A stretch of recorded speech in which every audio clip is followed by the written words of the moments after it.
ఏంది మరి మీ ఎమ్మెల్యే ఇంత పెద్ద బీఆర్ఎస్ ఇంత పెద్ద సభ నడుస్తుంది.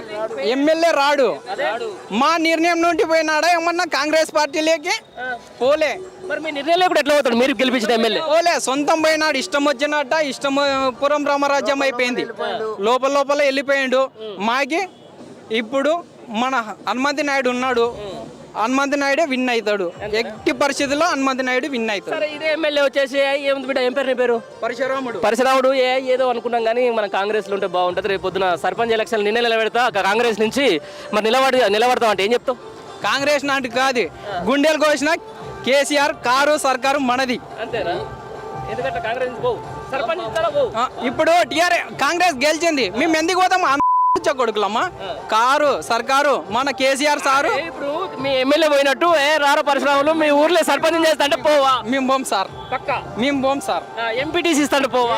ఏమి మార్కెట్ కమిటీ చైర్మన్ ఇస్తాంటే పోవా? ఏది పోం, మాకు అవసరం లేదు సార్. ఎంపీపీ చేస్తాంటే పోవా? ఎంతో మంది తెలంగాణ రాష్ట్రంలో ప్రజలు ఎంతో మంది ఎన్నో విభాగాలుగా ఎంతో నష్టపో ఎకరకు 5,000 పడితే వాళ్ళు కూటి కోసమైనా పింఛన్ రాకుండా తింటున్నారు సార్. 200 ఉండే పింఛన్ 2,016 రూపాయలకు చేసినాడు కేసీఆర్ సార్. నీవు ఒక మామూలు కార్యకర్తగానే పరిశ్రమలో నువ్వు ఇంత నిక్కచ్చిగా ఉన్నావు, మరి మీ అందరూ ఓట్లు వేసుకొని పోయినప్పుడు మీ ఎమ్మెల్యేకి ఎందుకు లేకుండా వచ్చు? మరి ఇదంతా ఈ మాత్రం బుద్ధి, ఇంత